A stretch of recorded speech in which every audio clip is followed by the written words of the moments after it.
There's one problem with diets, and it's stopping you from keeping the weight off. And if you want to know what it is, I'm going now about to tell you. The biggest thing with diets is every diet works.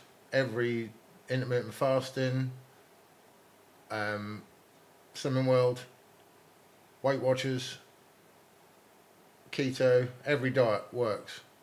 The only thing they don't do is they don't tell you what to do when the diet ends.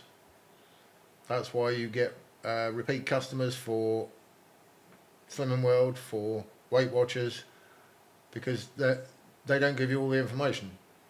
They give you the information to get it started, but they don't give you the information to continue with it. And that's the big problem, I feel, with a lot of the diets out there.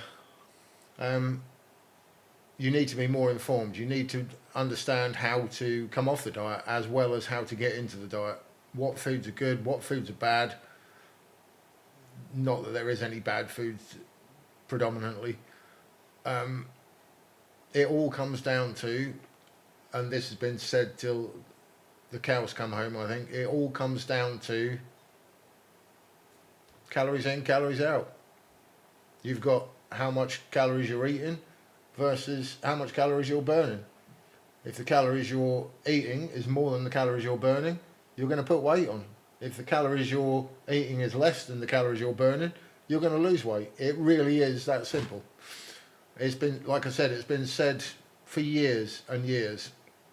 And all of the diets basically are a take on that. Keto, you're dropping carbs. Predominantly people overeat on carbs. You're not going to overeat on protein. You'll really struggle to overeat on chicken breasts or something of that nature. Whereas donuts or crisps or biscuits or something like that, you're going to overeat on. You know you're going to overeat on it because they're moreish, because you want more of them. And the more you want of them, the more you're going to eat of them. And the more you eat of them, the higher calories they are. And one thing leads to another, and you end up sitting on the settee a stone heavier than you were in a month. And it really can be that quick. And then you end up signing up to Weight Watchers or Slimming World or getting on keto or intermittent fasting or some other diet, taking some tablets. But you don't understand the fundamentals of what's happening psychologically to you, or when you stop the diet, how to come back off it again. And the easiest way to come back off it is slowly bring your calories back up again. You don't need to drastically reduce your calories and then massively increase your calories when you come off, because that's yo-yo dieting.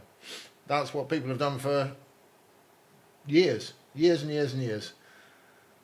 I say years and years. If you look at pictures from the beach in the 1970s, you won't see a lot of overweight people on the beach in the 70s. Predominantly in the 80s it started, then in the 90s, and it's just gone mad. It literally has just exploded from there going forward. So, the way to do it. The way to do it is whatever diet you choose, and they, like I said, they all work. It doesn't matter which one. Keto, intermittent fasting, Slimming World, Weight Watchers, they all do the job. But at the end of the day, you can do it yourself. You don't need to sign up to one of these. What you need to do is just decrease the calories that are coming in, or increase the activity that you're actually doing. If you do one or the other, you're going to lose weight. But if you continue where you are, you're not going to lose weight, because you're going to maintain or increase your weight from now. So, how do you go about doing it?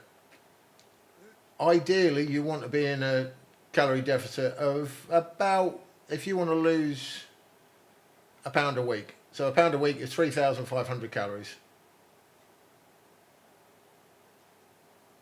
3,500 calories breaks down over 7 days to 500 calories a day. So if you want to lose a pound a week, it's 500 calories a day deficit.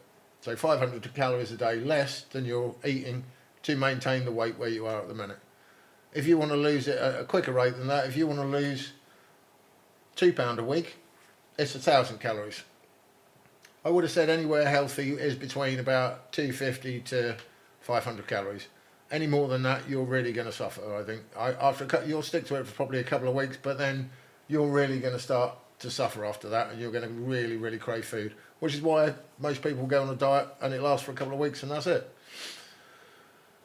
How to come back out of it? So coming back out of it, whatever calories you're on, the way to come back out of it is not going back to how you were eating before, because that's how you put all the weight on in the first place. The way to come out of it is gradually, 250 to probably to 500 max calories, increase your calories week on week until you get to a point where you feel satiated. So the way to feel satiated, full, eat more protein. The way that you gain more energy, more carbohydrates. The way you keep your joints and your basically synovial fluid in between your joints healthy, eat more fats. There's other things that we'll come on to later about the proteins, carbs and fats, but in general, in a nutshell, that's it.